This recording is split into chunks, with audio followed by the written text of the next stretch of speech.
Wisdom seekers, have you ever felt it? That faint sense that something is holding you back, yet you can't quite name it?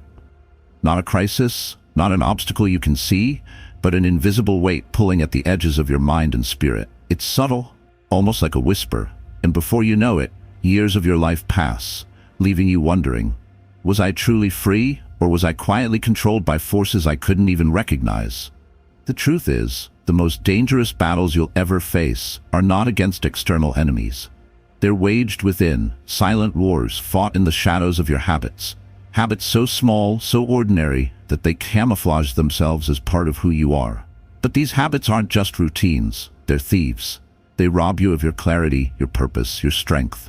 And the worst part? You let them in, unknowingly, every single day. The ancient Stoics, men like Marcus Aurelius, Seneca, and Epictetus, understood this better than anyone. They believed that our lives are shaped not by fate, but by the choices we make, moment by moment. Marcus Aurelius once wrote, "You have power over your mind, not outside events. Realize this, and you will find strength." What he didn't say is that before you can take control, you must first identify the silent forces working against you. This video isn't about adding more to your life, it's about subtracting. Identifying the 8 habits that quietly sabotage your growth, your peace, and your freedom. These habits don't shout, they don't announce themselves. They creep into your life like shadows, unnoticed until it's too late. But here's the good news. Once you see them, you can start removing them, silently, without a word. And when you do, you'll unlock something truly extraordinary. A life of clarity and control, free from invisible chains. Wisdom seekers, the journey begins now. Make sure to like and subscribe if you haven't yet. Every like, subscribe helps us continue our mission of sharing knowledge. And leave a comment below and share your opinion on these habits, or tell me which one resonates with you the most. Are you ready to confront the habits that have been living rent-free in your mind? The ones you've mistaken for harmless routines? Let's dive in. Not to change who you are, but to strip away what doesn't belong, to reveal the strength and wisdom already within you. Habit 1. The pursuit of constant validation. Imagine a man standing in a crowded room, speaking loudly, gesturing wildly, hoping everyone will turn their attention to him. Now imagine another man sitting quietly in the corner, focused on his work, his presence commanding respect without a single word. Which one do you strive to be? The pursuit of constant validation, that relentless craving for others' approval, is the invisible chain that binds the first man.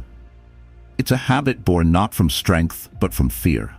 The fear of being invisible, of not being enough unless someone else confirms it. This habit is subtle. It starts innocently, with small gestures, asking for reassurance, over-explaining yourself, tailoring your words and actions to fit what others want to hear. Over time, it grows, feeding on your insecurities, shaping your decisions, until you no longer recognize the difference between what you truly desire and what you've been taught to desire. You become like a puppet, with invisible strings pulled by the expectations of others. Marcus Aurelius, in his personal meditations, spoke of the importance of living according to your inner principles rather than bending to the whims of the crowd. He wrote, "I have often wondered how it is that every man loves himself more than all the rest of men, but yet sets less value on his own opinion of himself than on the opinions of others." Think about this deeply. Why do we give so much power to others' opinions, even when they're fleeting and inconsistent? The truth is, seeking validation is a survival instinct gone astray. In ancient times, being accepted by the tribe was a matter of life and death. To be cast out meant certain doom. But today, this instinct betrays us, keeping us enslaved to likes, comments, and passing judgments. The irony of validation seeking is that it often has the opposite effect. The more you try to please everyone, the less respect you gain. People sense when you're not being authentic, and nothing repels trust more than inauthenticity. In contrast, those who act from a place of inner conviction radiate a quiet confidence that draws others in naturally. To free yourself from this habit, you must first embrace the discomfort of disapproval. This is no easy task, but the Stoics remind us that freedom lies in focusing on what is within your control. Epictetus said, "If you wish to improve, be content to appear clueless or stupid in extraneous matters."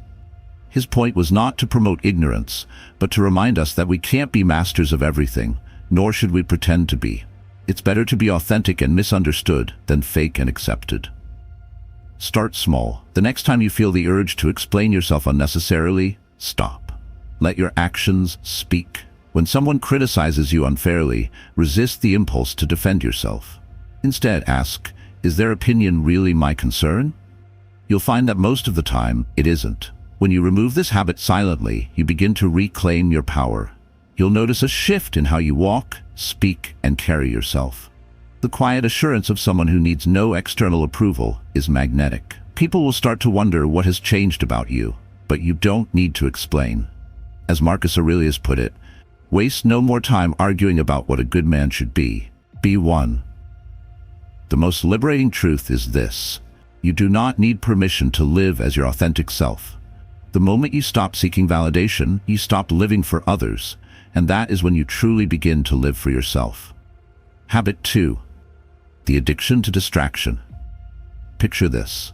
A man sits down with a blank notebook, determined to outline his vision for the future.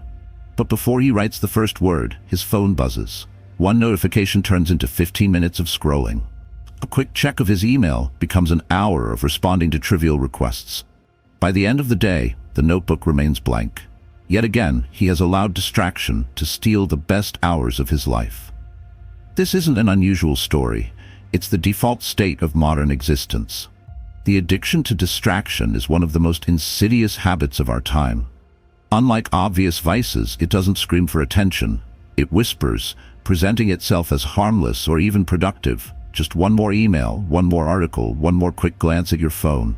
But these small diversions are death by 1,000 cuts, silently eroding your focus, creativity, and sense of purpose. Seneca, the great Stoic philosopher, warned us of this long before smartphones existed. He wrote, "It is not that we have a short time to live, but that we waste much of it. Life is long, if you know how to use it." Every moment lost to distraction is a moment you'll never recover, a piece of your finite existence given away without thought. But what makes distraction so powerful? It's not the technology itself. It's the discomfort we feel when faced with stillness. To sit alone with your thoughts, free from distraction, can feel like staring into an abyss. The Stoics called this confrontation with oneself essential. Marcus Aurelius wrote, "Nowhere can man find a quieter or more untroubled retreat than in his own soul." But retreating into your soul requires practice, and distractions are the easy escape. The first step to breaking this habit is recognizing its cost. Every time you reach for a distraction, you're avoiding something, a thought, a feeling, or a task that requires effort. Ask yourself, what am I avoiding right now? Often, the answer will reveal the very thing you need to focus on. Second, create deliberate boundaries. The Stoics believed in preparing for challenges in advance, and in today's world, that means controlling your environment. Remove the temptations that pull at your attention. Turn off notifications, set specific times to check email, and keep your phone out of sight when working on something meaningful. Finally, embrace discomfort. Distraction is often a way to numb discomfort, but as the Stoics taught, discomfort is where growth begins. When you feel the urge to distract yourself, pause. Sit with the discomfort, let it pass without acting on it. Over time, you'll find that your tolerance for stillness grows, and with it, your capacity for focus and deep thought. When you silently remove the addiction to distraction, you unlock something precious, the ability to be present in your own life. You reclaim the hours that slip through your fingers, and with them, the chance to create, to think, and to connect deeply with the world around you.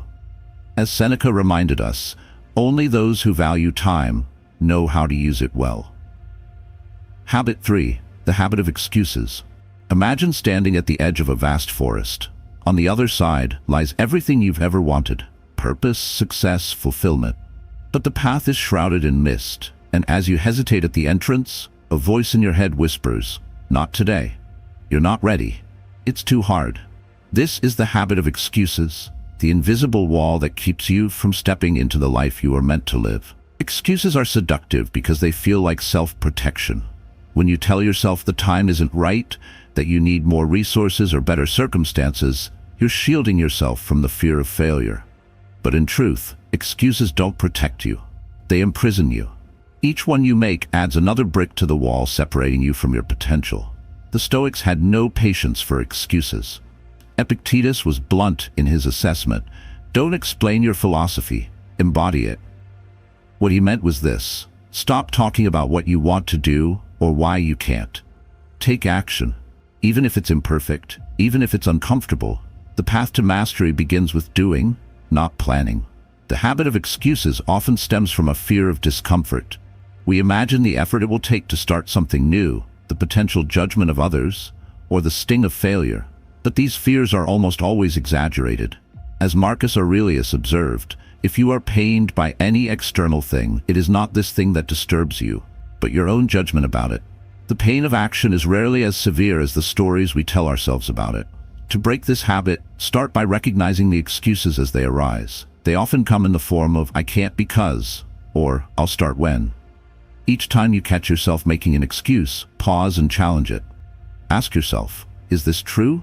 Or is it fear disguised as logic? Next, lower the barrier to action. The Stoics emphasized small, consistent steps over grand gestures. Instead of waiting for the perfect conditions, take one small step forward today. If you want to write a book, write a single sentence. If you want to improve your fitness, do 10 push-ups. The momentum you build from these small actions will help silence the voice of excuses over time. Finally, shift your focus from outcomes to effort. Excuses often arise when we fixate on results. What if I fail? What if it doesn't work out? But the Stoics remind us that we control only our efforts, not the outcomes. Focus on showing up fully and let go of what happens next. When you stop making excuses, you start living a life of integrity. You become someone who acts, who faces challenges head-on, who trusts in their own ability to adapt and grow. And as you strip away the habit of excuses, you'll discover a profound truth. The path to the life you want was never blocked. It was only waiting for you to step forward. Habit 4. The fear of saying no. Imagine you're carrying a heavy backpack up a steep mountain. At first, the weight feels manageable, but with every step, someone adds another stone to the bag. Each time they ask, "Can you carry this for me?" you say yes. You tell yourself it's the kind thing to do, that refusing would make you seem selfish. By the time you reach the halfway point, the load is unbearable. You're no longer climbing. You're collapsing under the weight of obligations that aren't even yours to bear. This is the life of someone trapped by the fear of saying no. It's a habit that comes from a deep desire to please others, to be seen as agreeable, dependable, and kind. But what you don't realize is that every time you say yes to something you don't truly want or need, you're saying no to yourself. Seneca warned against this tendency in his letter on the shortness of life. He wrote, "You act like mortals in all that you fear, and like immortals in all that you desire." In other words, you treat your time as infinite, giving it away freely, as if you'll never run out. But time is the one resource you can never recover, and each yes chips away at the limited hours you have to live a meaningful life. The fear of saying no often stems from a misplaced sense of duty. You might believe that rejecting others will make them think less of you, or that it's your responsibility to help everyone who asks. But the Stoics teach us that our first responsibility is to ourselves, to live in accordance with our values and protect our inner peace. Marcus Aurelius reminded himself, "Do not be ashamed of help, but help only where it aligns with reason and your ability." Saying no is not an act of cruelty, it is an act of clarity. It allows you to focus your energy on what truly matters. Consider this. Every yes you give out of fear is a no to something more meaningful. A no to rest, to pursuing your passions, to spending time with the people who truly matter. Breaking this habit starts with redefining your boundaries. Ask yourself, what am I truly responsible for? What aligns with my values? When you're faced with a request, pause before responding. Give yourself the space to consider whether saying yes will bring you closer to your goals or pull you further away. Practice small no's at first. The next time someone asks for your time or energy and you feel that internal resistance, say no politely but firmly. You'll find that most people respect boundaries far more than you expect. Those who don't are often the ones who benefited from your lack of them. Remember, every no is a yes to something else. When you remove the fear of saying no, you create room for the things that truly matter. You reclaim your time, your focus, and your life. As Seneca so wisely put it, he who is everywhere is nowhere. Be selective about where you invest your energy, and you'll find that the weight of life becomes much lighter. Habit 5. The obsession with control. Picture yourself standing in the middle of a river, trying to hold back the current with your bare hands. You push against the water, determined to keep it from flowing downstream, but no matter how hard you try, it slips through your fingers. The river is life, and your struggle to control it is as futile as trying to hold back the tide. The obsession with control is a habit rooted in fear. Fear of uncertainty, fear of failure, fear of letting go. It's the belief that if you can just manage every detail, anticipate every outcome, and account for every possibility, you can shield yourself from pain and disappointment. But life doesn't work that way. And the harder you cling to control, the more it slips away. The Stoics understood this deeply. Epictetus taught, "Some things are up to us, and some things are not up to us." This is one of the most liberating truths you can embrace. The only things within your control are your thoughts, actions, and choices. Everything else, the opinions of others, the outcomes of your efforts, the twists and turns of fate, lies beyond your reach. To obsess over what you cannot control is to invite endless frustration and anxiety. The habit of control often manifests in subtle ways. Overplanning every aspect of your day, micromanaging others, or replaying conversations in your head, wondering if you could have said or done something differently. While these behaviors may seem productive, they come at a cost. They drain your mental and emotional energy, leaving you exhausted and perpetually dissatisfied. To break free from this habit, you must learn to trust the flow of life. This doesn't mean becoming passive or indifferent. The Stoics were clear that we should take action where we can make a difference. But once you've done your part, let go. As Marcus Aurelius wrote, "The impediment to action advances action. What stands in the way becomes the way." Even obstacles, when approached with the right mindset, can lead to growth. Begin by practicing the art of surrender. When you feel yourself tightening your grip on a situation, pause and ask, "Is this within my control?" If the answer is no, release it. Focus your energy on what you can influence: your response, your effort, your mindset. Next, embrace uncertainty. Life is unpredictable, and that's what makes it beautiful. The Stoics believed that every challenge, every unexpected turn, is an opportunity to strengthen your character. Instead of fearing what might go wrong, approach life with curiosity and openness. Finally, cultivate gratitude. The obsession with control often blinds us to the gifts already present in our lives. When you shift your focus to what you have, rather than what you fear losing, you'll find a profound sense of peace. As Seneca said, true happiness is to enjoy the present without anxious dependence upon the future. When you let go of the need to control everything, you discover a freedom unlike any other. You stop fighting the current and start flowing with it. And in that flow, you'll find strength, resilience, and a deep trust in your ability to navigate whatever comes your way. Habit 6. The reluctance to embrace solitude. Close your eyes and imagine a vast open field at dawn. There's no noise, no rush, no distractions. It's just you and the horizon. For some, this image inspires peace. For others, it evokes discomfort, even fear. Why? Because solitude for many is a foreign and unsettling state. Yet it is in solitude that some of life's greatest revelations occur. The reluctance to embrace solitude is one of the most overlooked habits that stifles personal growth. Many fill every moment with activity, noise, or companionship, not because they need it, but because they fear what they might find in the silence. To be alone with one's thoughts is to confront the self, its flaws, its doubts, its unspoken desires. This confrontation can be terrifying, but it is also essential for clarity and transformation. The Stoics valued solitude deeply. Marcus Aurelius often spoke of the necessity of withdrawing into oneself, even in the busiest of lives. He wrote, "Nowhere can you find a more peaceful and trouble-free retreat than in your own soul." Solitude isn't about escaping the world. It's about reconnecting with your inner compass, the part of you that remains steady amid life's chaos. But why do so many resist solitude? The modern world has conditioned us to believe that constant activity equals productivity and worth. We've become addicted to distractions, phones, social media, endless entertainment that keep us from looking inward. Over time, this avoidance becomes a habit, leaving us disconnected from our own thoughts and values.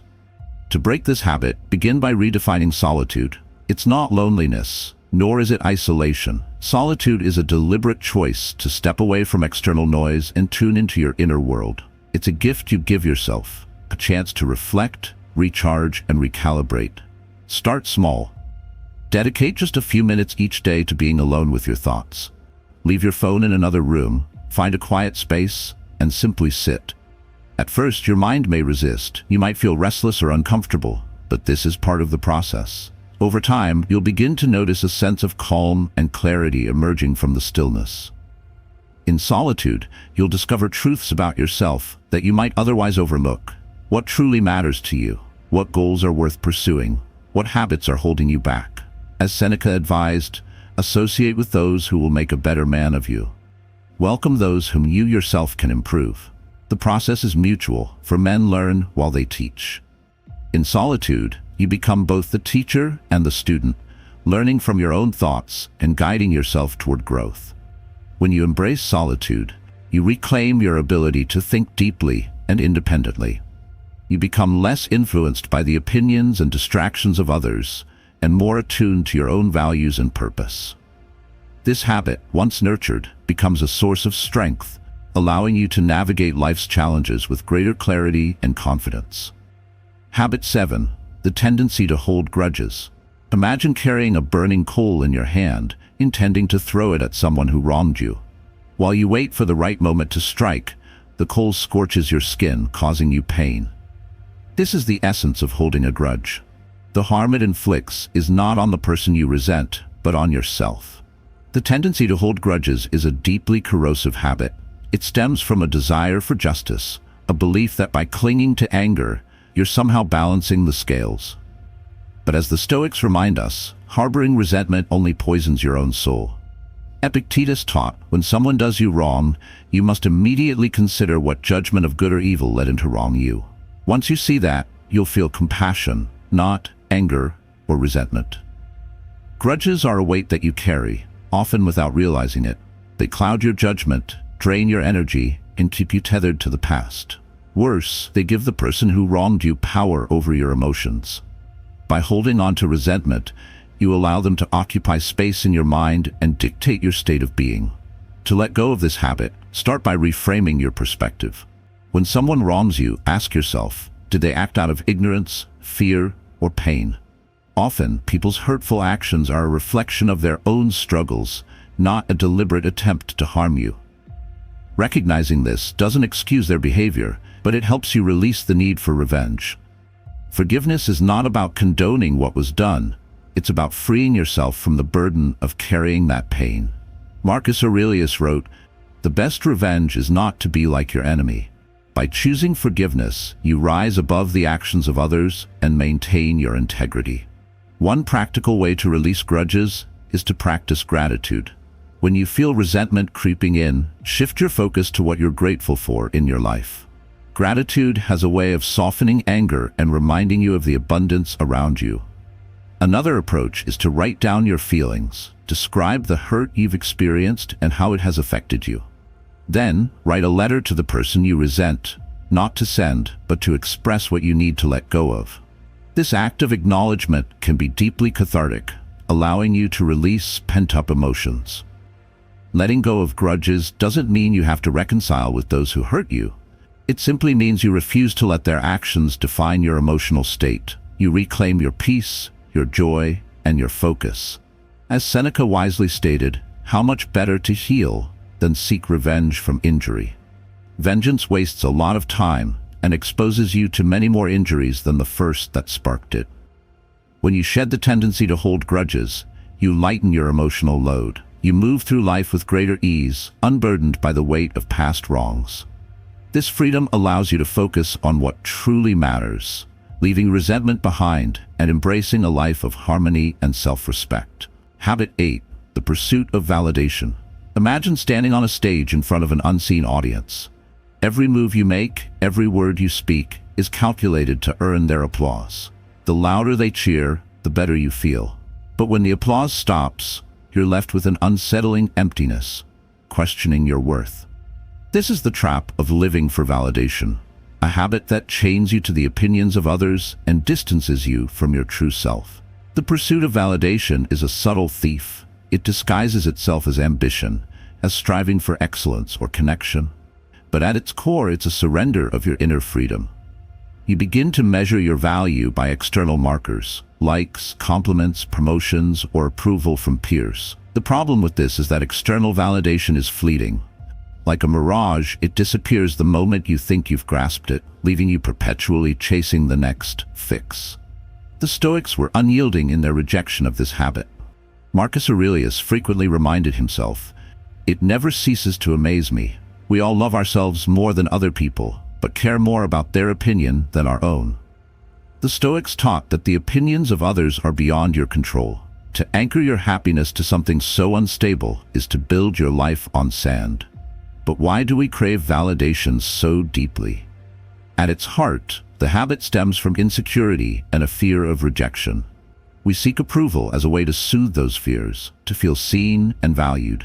Yet paradoxically, the more you depend on validation, the less secure you become. You lose touch with your own values, trading authenticity for the illusion of acceptance.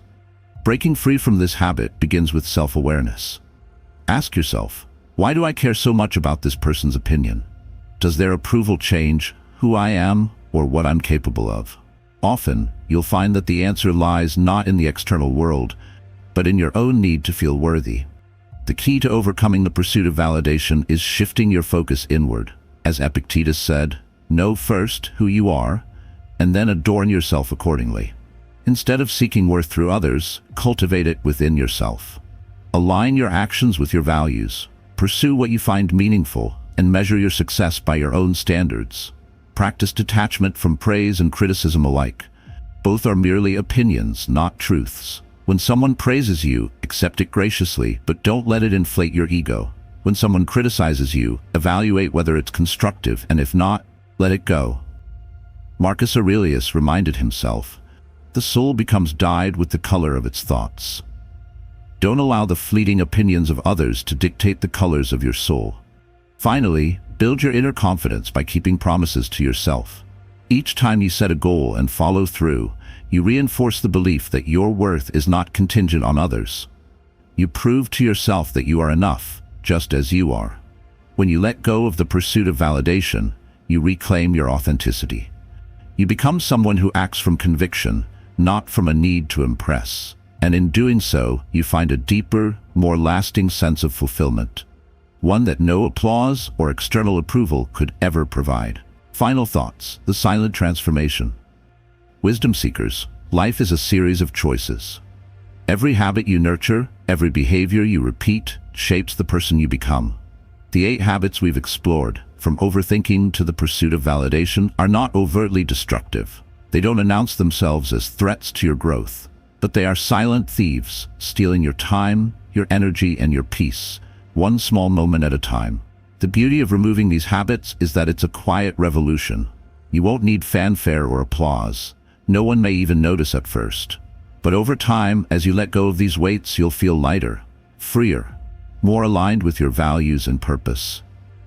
The Stoics teach us that life is a journey inward. It's about mastering yourself, not the world around you. Marcus Aurelius said it best, "You have power over your mind, not outside events." Realize this, and you will find strength. By silently removing these habits, you're reclaiming that power. You're choosing to live deliberately, to focus on what you can control, and to let go of what doesn't serve you. This path is not easy. There will be moments when you fall back into old patterns, when the allure of distraction or validation or anger feels too strong to resist. That's okay. As Seneca wrote, every new beginning comes from some other beginning's end. Each time you catch yourself, you're creating a new beginning. Remember, true strength lies not in grand gestures, but in the quiet, consistent work of aligning your life with your principles. When you remove what no longer serves you, you make room for what truly matters. Purpose, peace, and the joy of living a life true to yourself. Thank you for walking this journey with me. Until next time, live with intention, seek wisdom, and keep striving for the best version of yourself. You have everything you need to begin this silent transformation. Now take the first step.